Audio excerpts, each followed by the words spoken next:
কোনো কি বলবে, আমাদের সেক্রেটারি ম্যাডাম পাঠিয়েছে, ঠিক আছে?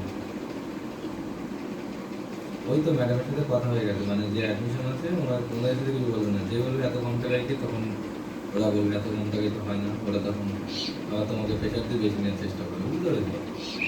মানে এক কথা বলতে আমার ম্যাডামের সাথে কথা হয়ে গেছে, তখন আর কি বলবো।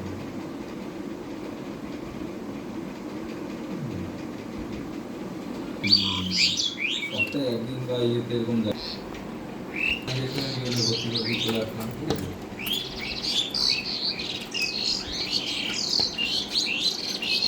আর আমি যদি পাবো না হয়তো, যদি পেতাম তাহলে আমি যেতাম। আর বিপদ ওরা যদি যায় একবারে তাহলে ওর সাথে চলে যাবে, বুঝতে পেরেছো? মানে ওরা খালি মেডিকেল সার্টিফিকেটটা ওদের জমা দিতে বাকি আছে, ওইটা জমা দিতে যাবে, বুঝতে পেরেছো? আর একবার ক্লাস ক্লাসও ঘুরে আসবে, দেখে আসবে।